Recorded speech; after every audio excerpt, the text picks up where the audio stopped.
Kalighat metro স্টেশনে তরুণ তরুণীর চুমু খাওয়ার ভিডিও প্রকাশ্যে আসার পর তোলপাড় গোটা শহর। স্থান কাল পাত্র বলে কোনো ব্যাপার হবে না। तू नारायणी পোশাক বন্ধ করলে जीवन जीने का एक तरीका है। আর ধর্ষণ হবে না হবে। नारी नर की खान এত রেপ হচ্ছে, এত সারাক্ষণ শুনছি এইসবের জন্য হচ্ছে।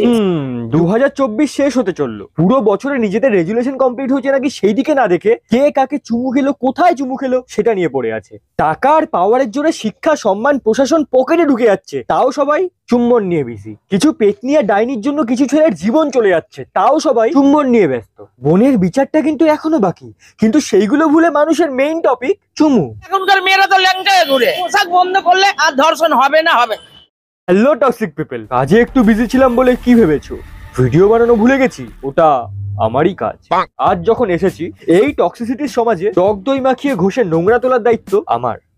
খারাপ জিনিস হয় না, আমি এগেইনস্টে। চুমু ধর্ম, চুমু কর্ম, চুমুতেই আছে সুখ। চুমু ছাড়া চারিদিকে অন্ধকার, ঘিরে নেবে দুঃখ।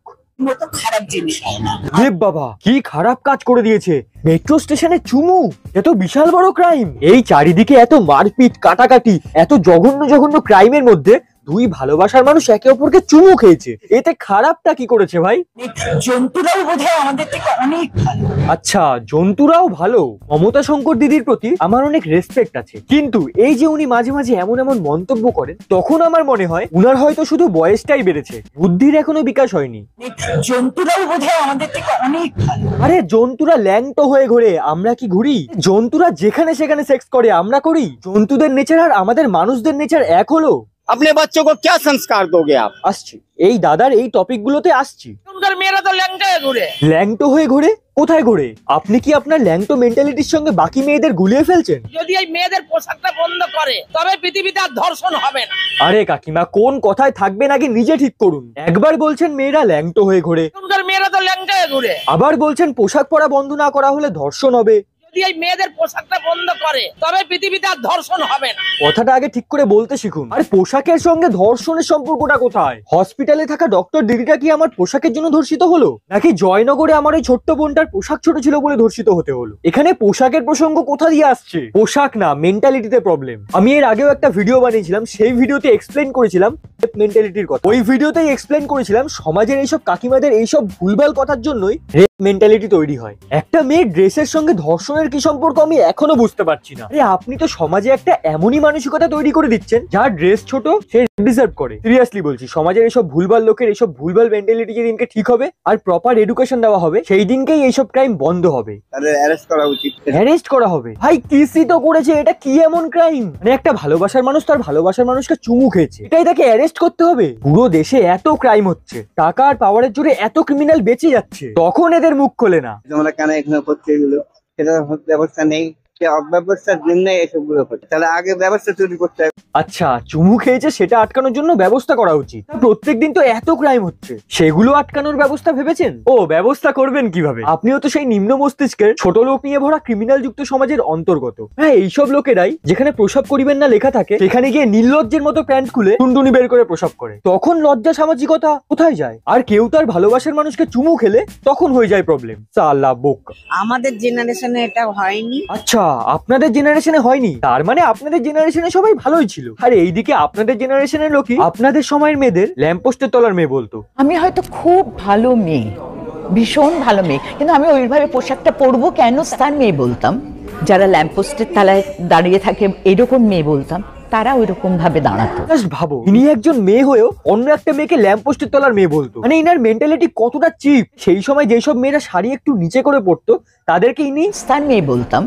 যারা ল্যাম্পপোস্টের তলায় দাঁড়িয়ে থাকে এরকম মেয়ে বলতাম। এই নিম্ন সংকীর্ণ চিন্তাধারাগুলোর জন্যই আজ আমরা এত পিছিয়ে। আমাদের জেনারেশনে এটা হয়নি। আচ্ছা, উনাদের জেনারেশনে সবাই তো ভালোই ছিল, তাহলেও সেই সময় ধর্ষণ হতো কেন? এত রেপ হচ্ছে, আমরা সারাক্ষণ শুনছি এইসবের জন্য হচ্ছে। ভাই, আমি এটা বুঝতে পারছি না, সামান্য একটা চুমুর সাথে ধর্ষণের সম্পর্কটা কোথায়? কোন জিনিসকে কার সাথে কানেক্ট করছে এরা? আরে ভাই, ওরা তো শুধু চুমুই খেয়েছে, কি এমন নোংরামি করেছে? এমন তো না জামা কাপড় খুলে দিয়েছে। এবং বাচ্চারা ছোটবেলা থেকে এইসব জিনিসগুলো দেখছে, তাদের মূল্যবোধ কোথায় যাবে? আর আপনি বলছেন এগুলো দেখে বাচ্চারা কি শিখবে? আচ্ছা, আপনার লজিক অনুযায়ী আপনাদের ফিল্মে যেসব সিনগুলো দেখানো হয় সেগুলো দেখে বাচ্চারা কি শেখে? ভালো মেন্টালিটি নিয়ে ভালোবেসে ভালো মানুষ হন, হিপোক্রিট না। और जब तक नारी का सम्मान नहीं होगा उस देश का विकास नहीं हो सकता है। মেট্রো স্টেশনে দুই ভালোবাসার মানুষ একে অপরকে চুমু খেয়েছে। আরে এখানে কোন নারীর অসম্মান হয়েছে? ভালোবাসা আর অসম্মানের মধ্যে তফাৎটা বোঝো। এবার অনেকে বলবে ওপেনলি কেন পাবলিক প্লেসে চুমু খেয়েছে। আসছি, এই পয়েন্টটাতেও আসছি। अपने बच्चों को क्या संस्कार दोगे आप? একটা ছোট বাচ্চাকে কি শেখাবে যে মানে কিছু হলেই এরা একে কি শেখাবে ওকে কি শেখাবে সেটা নিয়ে ভাবতে থাকে। আরে নিজেরা তো আগে কিছু শেখ, ছোট্ট মস্তিষ্কের প্রাণী। তুমি তোমার বোনকে দিদিকে কি স্টেশনে রাস্তাঘাটে দাঁড়িয়ে মেক আউট করতে দেখতে চাও? একটা ছোট বাচ্চাকে কি শেখাবে যে ভাই বোন যেই হোক তাকে এটাই শেখানো উচিত, ভালোবেসে নিজের ভালোবাসার মানুষকেই চুমু খাও। এই টক্সিক সমাজে যেখানে সবাই সবাইকে চিট করছে সেই রকম না হয়ে একজনের প্রতি লয়াল থাকো, তাকেই ভালোবাসো, তাকেই চুমু খাও। এতটা ওপেন মাইন্ডেড হয়নি যে আমরা একটা রাস্তাঘাটে দাঁড়িয়ে মেক আউট করবো। ভাবতে হবে আমরা আছি কোথায়, বিদেশ তো নয়। আমরা ভারতে আছি, ভারতবর্ষে আছি। জ্ঞানের ভান্ডার আমাদের ভারতবর্ষে এতটাই ছিল, এতটাই আমরা ওপেন মাইন্ডেড ছিলাম, এতটাই আমাদের মধ্যে নলেজ ছিল, তার সামনে যে কোনো দেশই পরাজয় হতে বাধ্য। আমাদের সেই সময়ের মন্দিরগুলোর স্কাল্পচার গুলো দেখলেই বুঝতে পারবে কতটা ওপেন মাইন্ডেড ছিলাম আমরা। ভাই সেই সময়েও সেক্স এডুকেশন দেওয়া হতো।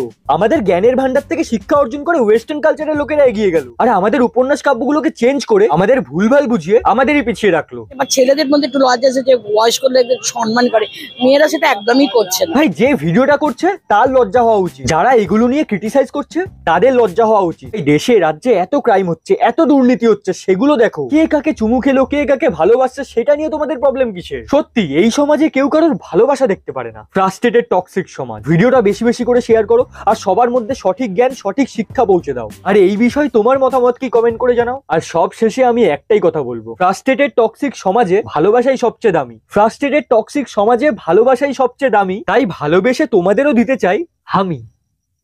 সেই দিনে পথ চলা সূর্যাস্ত দিন ঢলা, মনের মধ্যে কত কথা নিজের সাথে কথা বলা, একা একা চলি আমি কিছু না জানি, আমি প্রশ্ন চলে আমার মনে উত্তর না পাই, কেন আমি করি আমি ভালোবাসার ভিক্ষা, কেন যে চাই আমি তোর কথা রাত দিন, কেন যে ভাবি আমি মনের মধ্যে কথা রাখি কাউকে না বলি আমি।